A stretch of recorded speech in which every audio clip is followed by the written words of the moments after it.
বোন, আমার জুতাটা কি পালিশ করে দেওয়া যাবে? হ্যাঁ ভাই সাব করা যাবে। আচ্ছা, একটু পালিশ করে দিন।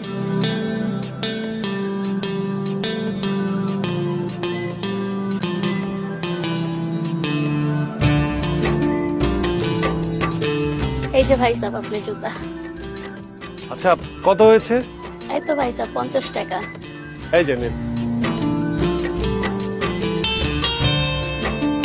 ভাই সাব আমার কাছে তো ভাঙতি নাই। ভাঙতি নেই? আচ্ছা ঠিক আছে, তাহলে আপনার কাছে রেখে দিন। না না ভাই সাব রাইখা দিব মানে, আপনি আমাকে 5টা মিনিট সময় দেন, আমি এই যে সামনে দোকানে গিয়ে ভাঙতি করে নিয়ে আসতেছি। হ্যাঁ না না, আপনার ভাঙতি করে আনতে হবে না। আমি তো প্রায় সময় এখান দিয়ে জুতা সেলাই করি, জুতা পালিশ করি, আপনার কাছেই না হয় করিয়ে নিলাম, তখন আপনি টাকা না নিলেন, আপনার কাছে রেখে দিন। আচ্ছা ভাই সাব ঠিক আছে, আসসালামু আলাইকুম। ওয়ালাইকুম সালাম। যাক ভালো হয়েছে, আজকে ভালোই ইনকাম হচ্ছে। আপু, আমার ওয়াইফের জুতাটা কি একটু সেলাই করে দিতে পারবেন? আরে ভাই সাব আপনি? হ্যাঁ। হ্যাঁ পারবো। আচ্ছা নিন। আমি তাহলে অফিসে যাই, এসে নিয়ে যাবো। আচ্ছা ঠিক আছে।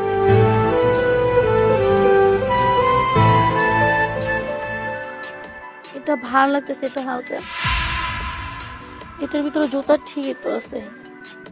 কি আছে এটার ভিতরে?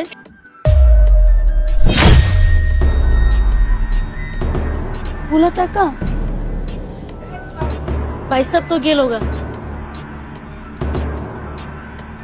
মনে হয় ভুলে রাইখা গেছে। আচ্ছা আসুক, আসলে দিয়ে দিব নে, আমি জুতাটা পালিশ করে রাখি।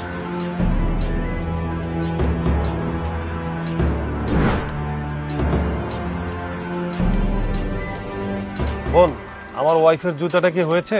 আরে ভাই সাহেব আপনি আসছেন? হ্যাঁ হয়েছে। এই যে। আচ্ছা ঠিক আছে, চল। দাঁড়ান দাঁড়ান ভাই সাহেব, সকালে না আপনি এই টাকাগুলো রেখে গেছিলেন, এই নেন ভাই সাহেব, টাকাগুলো নিয়ে যান। আরে কি বলতেছেন উল্টা পাল্টা? এই ব্যাগ তো আমারই না। কি বলেন ভাই সাহেব, এটা আপনারই ব্যাগ, আপনার মনে নেই ভাই সাহেব?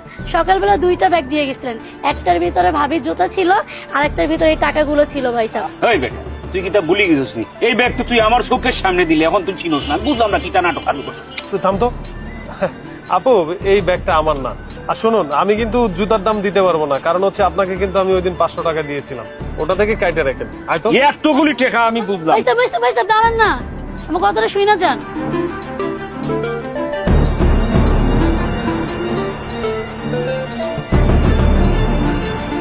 এই বেটা খারাপ, ও কিটা দেখলাম তুই আমার চোখের সামনে ব্যাগ লইয়া গেলে 2টা, এক ব্যাগও তো জুতা দেখলাম, ফুরি আর এক ব্যাগ বার করলো টাকা, এই ব্যাগ তো তোর, তুই না করলে কি তাহলে আমি বিষয়টা বুঝলাম না। আরে ভাই, এসব তুই বুঝবি না, তুই আমার সাথে চল তো, তোর এত কিছু জানার দরকার নেই। ও বুঝছি, ফুরিও খুব সুন্দর দেখতে তোর বালা লাগিয়েছে, তুই গোপনে বাবিরে রাইখা বিয়া করে লিবে, আমার তুই মক্কেল মনে করস নি, আমি যা বুঝার বুঝি লিছি। না বেটা, কি উল্টা পাল্টা কথা কস? তুই জানোস না যে তোর ভাবি আছে, তুই এই কথা কস কি লেগে বেটা? আচ্ছা ঠিক আছে, তুই যখন জানতে চাস তোর আমি কইতেছি। আসলে হয়েছে কি জানোস, তুই তো এই জায়গায় নতুন বদলি হয়ে আইছস, আমি এখানে চাকরি করি কমপক্ষে 10 বছর। এই অফিসের সামনে এই মেয়েটা অনেকদিন ধরে কাজ করে, বুঝতে পারছিস? ওর সম্বন্ধে আমি সব জানি। ওর ভাই স্কুলে পড়তে পারে না, জানোস? ওরা এত গরিব। ওই মেয়ের বাবা নাই, ওই মেয়ে নিজে কাজ করে নিজে সংসারটা চালায়, ওর মা অসুস্থ। আরে ভাই, ওকে সাহায্য করার জন্য আমি অনেক চেষ্টা করছি, কোনোভাবেই সে সাহায্য নিবে না। তাই আমি একটা নাটক করে তার টাকা পয়সাগুলো দিছি। আমি কি দোষ করছি বন্ধু?